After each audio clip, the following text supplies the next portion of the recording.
Olá! Sejam muito bem-vindos ao PEP, Palestra Esporte Podcast, nossa jornada semanal de reflexões sobre desenvolvimento, comportamento e cidadania, a partir do compartilhamento de experiências práticas e acadêmicas dos universos do esporte, da gestão pública e da defesa dos direitos das pessoas com deficiência.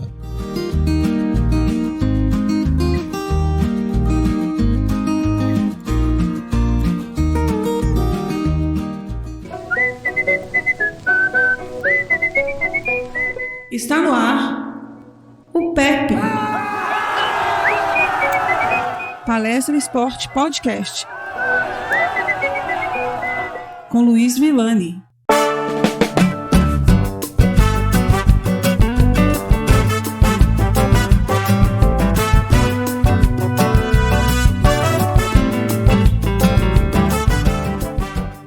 Episódio número 13. Nosso penúltimo episódio da temporada reservou a abordagem de duas experiências particularmente curiosas e muito interessantes. Estivemos na Walt Disney World, não especificamente em um parque, embora tenhamos visitado um deles para assistirmos a um espetáculo do Cirque du Soleil. Mas a visita específica foi ao escritório da Walt Disney, onde tratamos sobre as estratégias, adequações e projetos de acessibilidade implementados e a serem implementados nos parques e resorts da Disney. Essas estratégias têm inspirado o mundo do entretenimento nos Estados Unidos e em todo o mundo. E para exemplificar a prática, relataremos também nossa visita ao Busch Garden, Tampa, um parque famoso por suas montanhas russas radicais, mas que também consiste em um dos maiores zoológicos dos Estados Unidos. Falaremos ainda do projeto Greenplex, um projeto de construção de um centro paradesportivo destinado às mais variadas modalidades paradesportivas com uma proposta sustentável para garantir o seu funcionamento.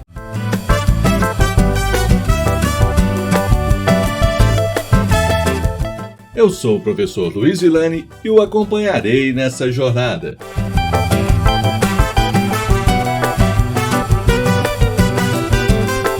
Muito bem, vamos começar nosso episódio de hoje contando a história desse sonho incrível. Algo que confesso também já ter sonhado. Aliás, já inclusive trabalhei para encontrar um lugar onde pudesse ser construído um centro paralímpico em Belo Horizonte. Infelizmente, não conseguimos viabilizar esse empreendimento em âmbito municipal ainda. O sonho permanece em um projeto e, nesse caminho, outras alternativas como a implantação de núcleos e parcerias vão sendo implementadas em uma proposta de atendimento descentralizado em nossa cidade.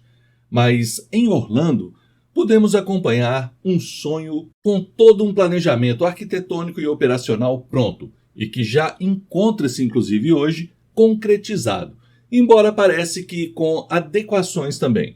Fomos recebidos pela senhora Amy Gomes, cofundadora do Greenplex, que é um projeto de construção de um centro paradesportivo de 40.500 metros quadrados, idealizado para atender pessoas com deficiência física e intelectual, na realidade de desenvolvimento, com a previsão de construção de 2 rinques de patinação no gelo, sendo um indoor e reversível para outras atividades, quadra de voleibol paralímpico, quadras de basquetebol em cadeiras de rodas, campo de futebol, pista de atletismo, piscina, incluindo esteiras aquáticas, e um fitness center. E em uma outra área fora destinada para ginástica, balé, taekwondo. Os esforços para a construção envolviam parcerias com o governo e patrocinadores locais, mas não estamos falando apenas de um sonho. Amy Gomes conhece as pessoas que elaboraram o roteiro de nossa visita em Orlando, ou seja, é uma pessoa que conhece muito bem as organizações, os órgãos governamentais e a realidade das pessoas com deficiência na cidade de Orlando. Conhece as dificuldades, as potencialidades, os entraves e as possibilidades para se atender às necessidades de todas as pessoas. Profissionalmente, a senhora Gomes é uma terapeuta pediátrica com 22 anos de dedicação na área. Ao longo de sua trajetória, percebeu que as crianças e adolescentes que ajudava, depois de os 21 anos de idade, não possuíam grandes perspectivas de atendimento, como o acesso ao esporte, por exemplo. Foi em função dessa situação que ela idealizou a criação do Dreamplex. Ao ser questionada sobre a questão dos desafios após a transição para a fase adulta em relação à busca de empregos, que foi uma demanda que observamos nas dezenas de organizações nos Estados Unidos, as quais visitamos. Ela nos respondeu que a questão do emprego é uma grande preocupação, mas ao mesmo tempo há um nível gritante de desemprego para a população com deficiência. Então, o Dreamplex é uma porta para o atendimento, para a continuidade de um trabalho de desenvolvimento de habilidades, de promoção da autonomia. O Dreamplex é algo inovador por ser, segundo ela, o primeiro espaço do gênero nos Estados Unidos. Na realidade, um espaço prioritário para as pessoas com deficiência. O que existe por lá são espaços inclusivos. Mas em termos de sustentabilidade, os espaços também poderão ser utilizados pela população em geral. Na realidade, aqui se inverte a situação. O centro passa a ser prioritário para as pessoas com deficiência e também utilizado pela população em geral, o que é o contrário nos outros centros que ela conhece. Na época de nossa visita, 2013, estavam iniciando ainda a campanha de arrecadação de fundos para a construção do espaço. Eles já tinham adquirido o terreno por meio de doação, e a faixa etária de atendimento seria destinada tanto à população jovem, adulta e pessoas com deficiência idosa também. Entretanto, mesmo sendo um atendimento prioritário, não seria exclusivo. Eles pretendiam envolver a comunidade local, as famílias, em atividades inclusivas também. Ao discutirmos o projeto, ela nos levou até a planta, o desenho dele. Nos mostrou que, além da estrutura esportiva, planejou também espaços para abertura de escritórios, que seriam alugados para diversas finalidades, inclusive para atender às sedes de organizações voltadas para as pessoas com deficiência. Na realidade, uma estrutura voltada para garantir recursos de sustentabilidade, da manutenção e do desenvolvimento das ações paradesportivas. Em termos arquitetônicos, o espaço foi previsto para ser aproveitado verticalmente. As quadras esportivas, a academia e a hidroterapia e até uma parede de escalada foram pensadas no primeiro piso. No segundo piso, a pista de atletismo e a área para os escritórios. Na parte de cima do espaço da pista de gelo, pensaram para o futuro a construção de um restaurante. Como estava em projeto ainda de arrecadação de recursos, estavam avaliando patrocinadores de 5 condados. Amy Gomes também nos revelou que havia uma expectativa do espaço para atrair moradores para a região. Famílias que buscariam se mudar para próximo para facilitar ainda mais o acesso. Em termos de atendimento direto, eles estimavam a capacidade de 600 pessoas. Mas havia uma expectativa de viabilizar também períodos de treinamento para equipes paralímpicas da Special Olympics e isso também ajudaria na sustentabilidade do espaço com apoio de outros parceiros que seriam agregados a partir das condições e sistemas próprios de cada organização. Ou seja, não se esperava apenas recursos da própria entidade ou aplicados à própria entidade para a realização das atividades, e sim esperavam agregar outros parceiros para o desenvolvimento de ações e a viabilização do funcionamento do Dreamplex. Para se ter uma ideia, na região não há centros paralímpicos e os atletas regionais acabam indo treinar em outros estados, como no Alabama, por exemplo, que está mais próximo e dispõe de estrutura para tal. Sobre os custos do projeto, o terreno, como disse, foi doado.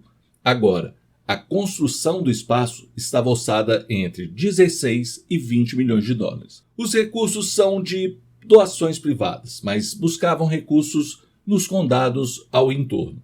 Haviam pessoas do governo de um dos condados muito interessados em apoiar e buscar outros recursos, por exemplo, com o governo do estado da Flórida. A senhora Amy Gomes visitou anteriormente o centro de treinamento do Alabama para verificar a estrutura, mas não conhecia nenhum espaço prioritário às pessoas com deficiência nos Estados Unidos. Nosso colega Anderson Lopes revelou que a construção do espaço da Andef em Niterói, um dos maiores e melhores espaços do Brasil para o esporte paralímpico, teve o apoio governamental, que facilitou sobremaneira a construção de todo o equipamento, que é similar à estrutura que eles estavam propondo. A Andef atende hoje cerca de 5 mil pessoas, sendo 3.000 pessoas com deficiência e 2.000 pessoas sem deficiência na própria comunidade. Anderson ressaltou também que mais difícil que construir é manter o espaço funcionando, e salientou que ele via na Amy o mesmo entusiasmo que ele há anos atrás tinha quando da implantação do equipamento da Ambev. Amy nos explicou que a área doada do terreno era destinada à construção de um complexo de lojas, uma espécie de shopping, ou seja, na realidade, tratava-se de uma parte de um projeto ainda maior. Além disso, no entorno do Dreamplex já existe uma estrutura de hotelaria e eles já haviam iniciado uma conversa com, por exemplo, a Walt Disney para futuras parcerias. A Special Olympics possui parcerias para visitas dos atletas deles aos parques da Disney e eles poderiam seguir parcerias com visitas de turismo acessível, embora não estivesse no projeto imediatamente quando foi pensado.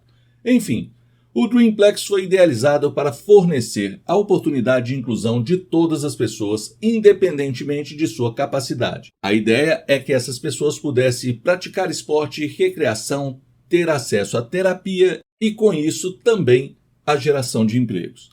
A grata surpresa foi visitar o site do Dreamplex e ver a senhora Amy Gomes concretizando seu sonho. O Dreamplex é hoje uma realidade. Um centro de terapia, fitness, recreação e esportes projetado especificamente para pessoas com deficiência física e ou intelectual. Os programas oferecidos incluem terapias tradicionais e recreativas, esportes adaptativos e aulas de ginástica em grupo para toda a família inclusive. Na realidade, o projeto ainda não foi totalmente concretizado. Atualmente, eles já possuem o centro de fitness acessível, ofertam programas de acampamentos de férias escolares e programação social durante cada mês. Membros, pacientes e visitantes das instalações representam uma lista diversa de deficiências, incluindo pessoas com transtorno do espectro do autismo, síndrome de Down, transtornos de processamento sensorial, paralisia cerebral, distrofia muscular, espinha bífida, lesões medulares, lesões cerebral traumática, amputados, deficiências visuais e outras deficiências de aprendizagens e intelectuais. Neste espaço, já oferecem programas de fisioterapia, terapia ocupacional, fonoaudiologia, além de intervenção precoce e hipoterapia. Ainda não conseguiram viabilizar a construção do complexo paradesportivo, mas nem por isso deixaram de iniciar as atividades. Além das atividades terapêuticas, já desenvolvem no espaço próprio várias atividades como balé, hip-hop, taekwondo, cardioboxing, tiro com arco, yoga, pilates, ensaios para cheerleaders, ginástica, inclusive para as famílias, zumba, alongamento, musicoterapia em parceria com a Joyful Music Therapy, e os esportes paralímpicos estão sendo desenvolvidos em áreas externas, áreas parceiras como o basquete em cadeira de rodas, o goalball, o power futebol em cadeira de rodas, uma modalidade recente praticada em cadeira de rodas motorizadas, que parece ser extremamente divertida e interessante, tendo inclusive competições internacionais. Além disso, oferecem também atividades como voleibol, hóquei em trenó, tênis em cadeiras de rodas e esqui sentado. Durante a conversa, destacamos diversos pontos de similaridade entre o projeto deles e a realidade das demandas das pessoas com deficiência e das organizações do Brasil.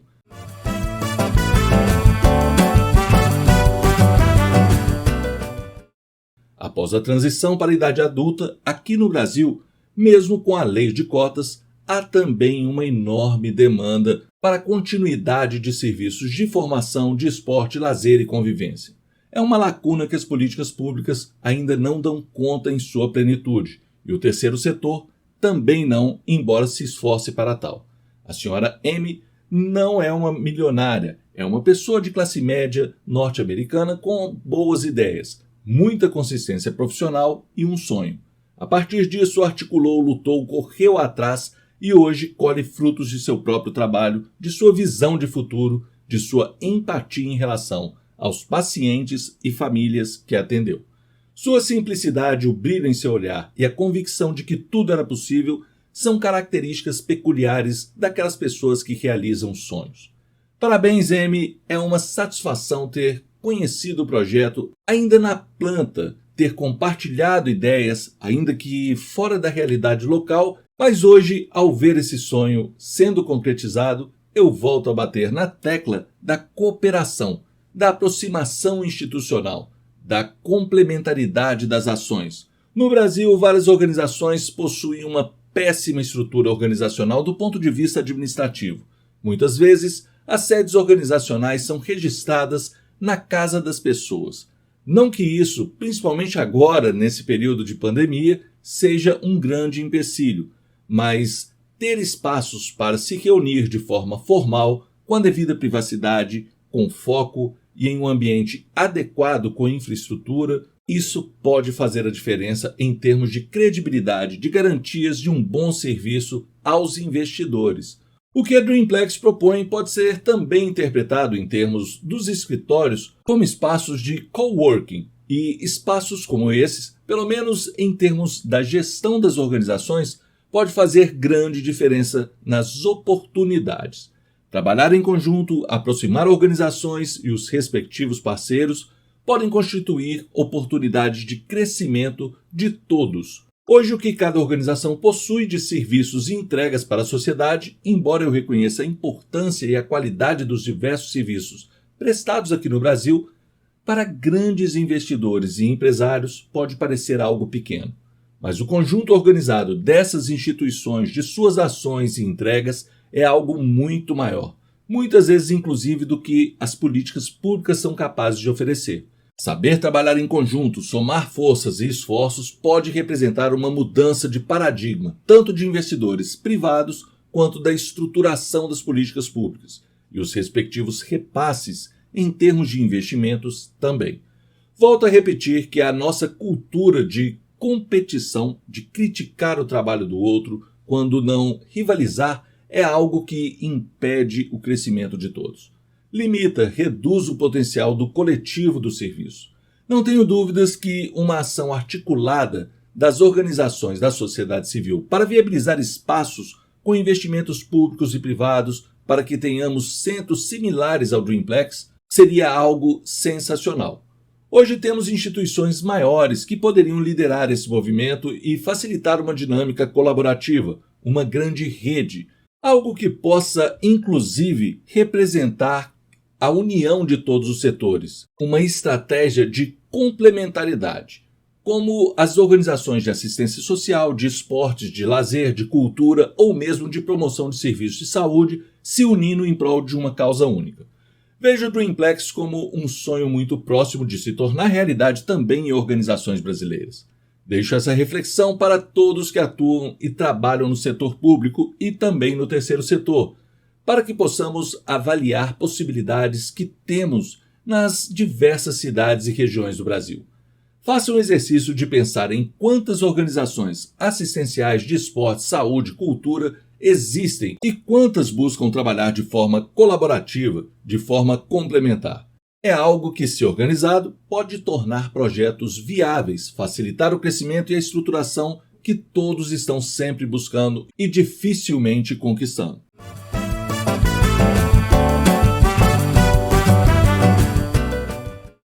Chegamos então na Walt Disney World, a acessibilidade em parques. Mas o que vimos por lá não se restringe apenas aos parques, mas pode ser aplicado também em diversas outras áreas. São recursos que podem ser aplicados em diversos setores, hoje e em um futuro próximo, como os recursos que já dispomos hoje de tecnologias assistivas e de inteligência artificial. Antes de falar da nossa visita ao escritório da Walt Disney, vamos falar sobre uma visita cultural no Disney Springs, um centro de lazer da Disney, um ponto de apoio entre os diversos parques, com diversas opções de lazer como restaurantes, bares, lojas e o teatro onde estava sendo exibido o espetáculo do Cirque du Soleil.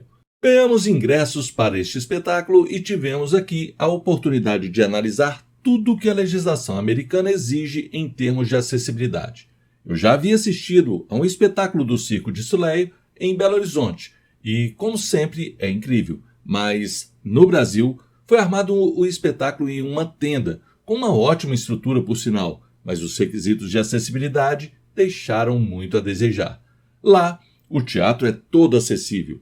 Isso é o que mais nos impressionou. Nossa visita ao escritório da Disney foi em outro momento, quando entendemos por que a acessibilidade lá é tão exemplar. Pensar em acessibilidade em parques tão extensos, com atrações, brinquedos, como montanhas russas que partem de estruturas tão altas, é extremamente complexo. Fomos recebidos por uma comitiva da Disney, inclusive por uma jovem brasileira, Manuela Dávila, então responsável pela área de Relações Públicas da Disney. Depois, nos reunimos com o Sr. Jay Cardinale, gerente de acessibilidade dos resorts e dos parques da Disney. Jay nos apresentou a filosofia da Walt Disney, como ela foi criada para ser um espaço e um projeto para famílias. É tudo sobre um convite aos visitantes para se divertir juntos. Essa é a filosofia. É a partir daí que tudo na Disney é pensado, não sendo diferente em termos de acessibilidade. O ponto de partida é o receptivo, desde o estacionamento, os ônibus que nos levam do estacionamento para a entrada, e aqui tem que ser de ônibus mesmo. Vou explicar mais à frente, mas o estacionamento é gigantesco. E embora milhares, não são centenas, são milhares mesmo de vagas previstas para as pessoas com deficiência, isso já demonstra e percebe-se que é quase que impossível que as vagas sejam próximas da entrada. Se temos milhares, apenas algumas poderão ser próximas à entrada. Algumas pessoas conseguem entrar nessas vagas, mas tem que madrugar. Vou relatar rapidamente sobre isso na visita que fizemos ao Busch Garden, porque as vagas são similares a essas e inclusive se esgotaram.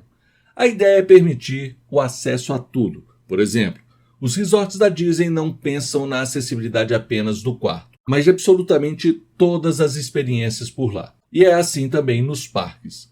Jay fez questão de ressaltar que os parques da Disney hoje são destino multidias. Não é comum as famílias passarem um dia por lá, mas muitos dias. E por isso tem que se pensar em todas as estruturas para que seja uma estadia acessível, respeitosa e que atendam a todas as necessidades das famílias e pessoas que lá estiverem. Assim, nos resorts se pensa na acessibilidade para as piscinas, áreas esportivas, jardins, etc.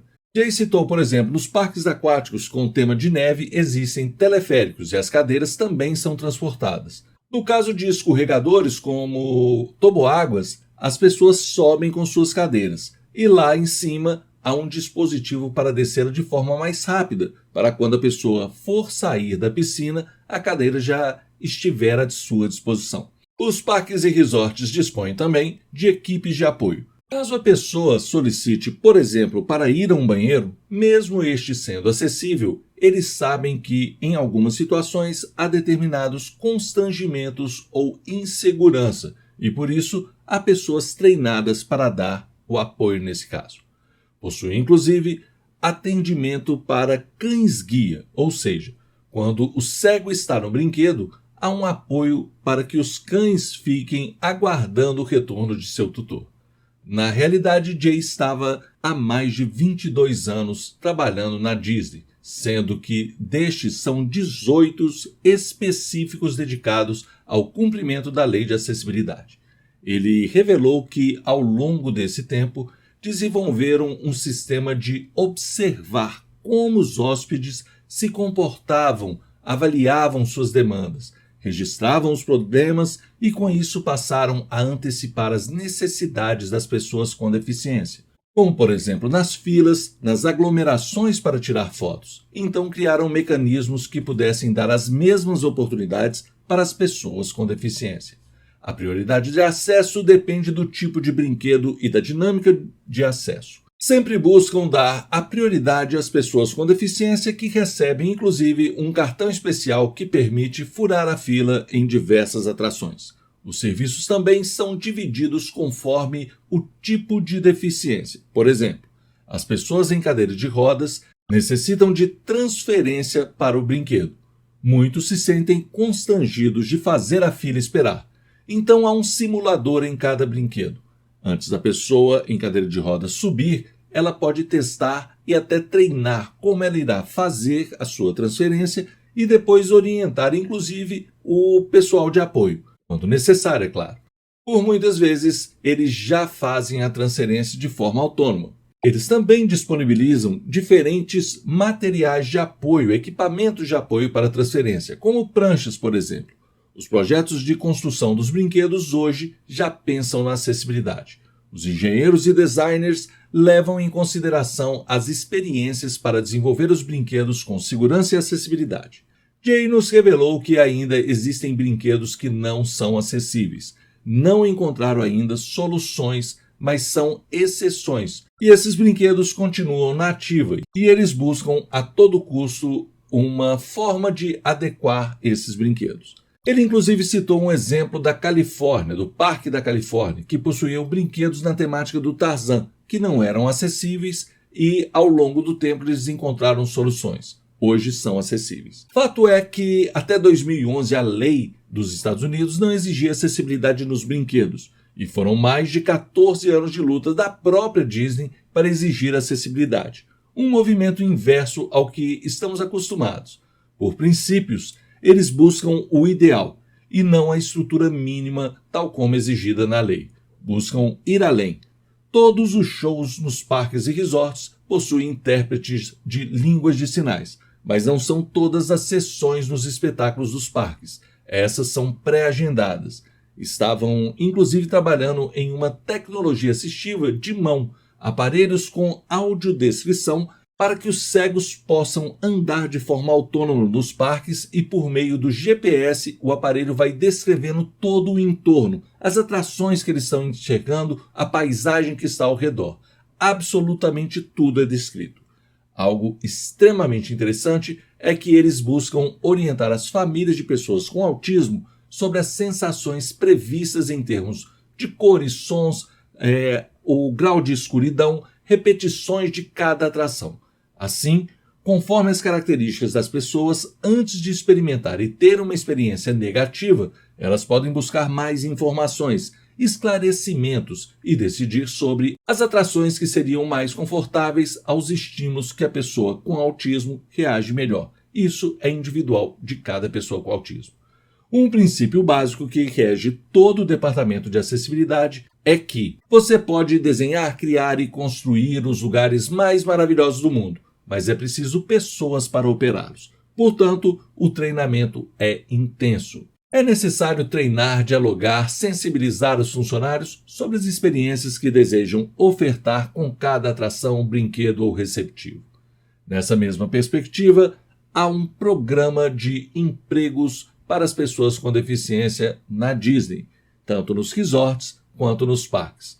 Há muitos empregados com deficiência que inclusive ajudam nesse processo de pensar as experiências e necessidades. Para facilitar a identificação dos apoios, há um PIN, uma identificação nos crachás. Por exemplo, os intérpretes de línguas de sinais possuem um PIN, uma identificação específica, e as pessoas surdas podem os identificar rapidamente nos locais das atrações.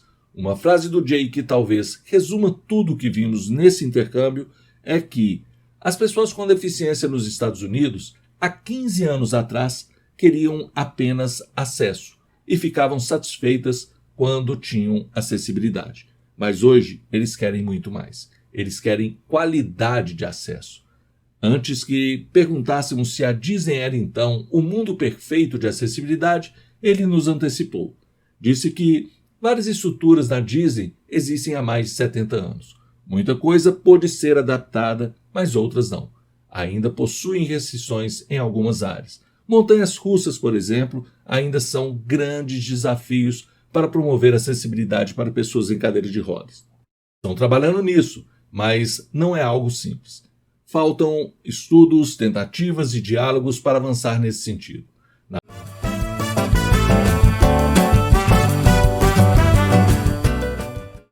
prática, não estivemos em um parque da Disney especificamente, mas no Busch Garden, na cidade de Tampa, o parque das montanhas russas mais radicais. Na realidade, não é um parque apenas, mas também um jardim zoológico com mais de 200 espécies. Nele, fizemos uma espécie de safari, às vezes junto com os animais, muito próximo aos animais, como flamingos, por exemplo, próximos da gente, passando muito próximo. Uma experiência indescritível. Os brinquedos barulhentos não ficam próximos dos animais para espantá-los. Há trens que podemos pegar e conhecer todo o complexo e observarmos de longe os animais.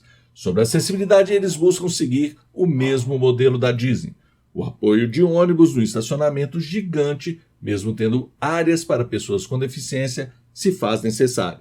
Quando estávamos ainda na estrada de Orlando para Tampa, vimos dezenas de carros passando com cadeira de rodas, a maioria motorizadas, tipo scooters, que nos Estados Unidos são usadas por pessoas com mobilidade reduzida, algo muito comum por lá. No serviço de informações do parque, somos indicados para o serviço de apoio à pessoa com deficiência, que dá o direito de uma credencial para as pessoas com deficiência e até 5 acompanhantes. Nesse caso, acompanhamos o Anderson, e isso nos rendeu a possibilidade de brincar em absolutamente todas as montanhas russas. Confesso que achei que não teria coragem, e algumas delas achei até que ia morrer. Enquanto segurava a barra de segurança como se fosse despencar daquela altura, vi as crianças naturalmente com os braços para cima se divertindo. Acho que as crianças têm mais noção do perigo do que eu. A gestão do parque busca, como na Disney, encontrar diversas soluções de acessibilidade. Nas montanhas russas mesmo, algumas possuem estrutura para pessoas em cadeira de rodas e, por isso, há a possibilidade de treinar a transferência em simuladores. Estes simuladores informam qual o tempo médio de embarque e a pessoa aciona um botão e pode, então, treinar a sua transferência para saber em quanto tempo ela conseguirá fazê-la, executá-la. Mas eles alertam também que as filas são muito grandes e que os atrasos podem provocar grandes empecilhos no desenvolvimento das atividades do parque. A verdade é que gerir tudo isso é algo extremamente complexo.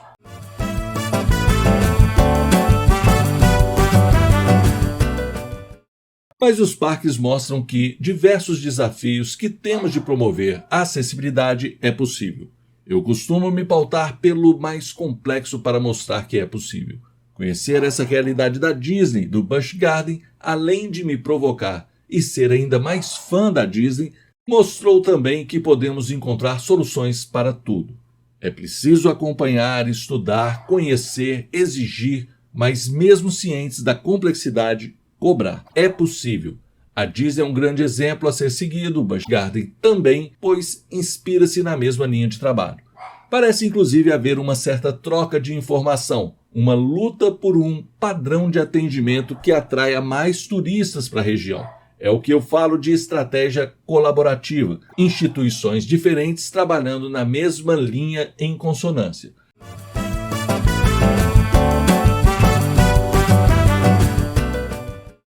A conclusão de toda essa experiência será veiculada em nosso último episódio. Confesso a dificuldade de relatar em detalhes tudo o que pude vivenciar nesse intercâmbio fantástico.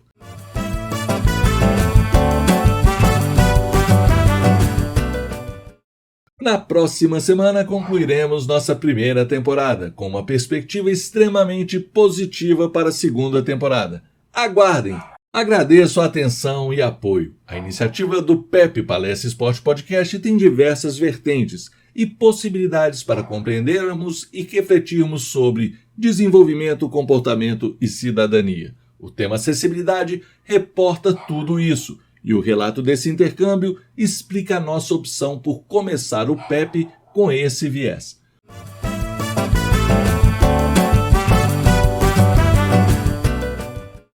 Muito obrigado a todos, tenham um ótimo dia, uma ótima semana, um grande abraço e até mais!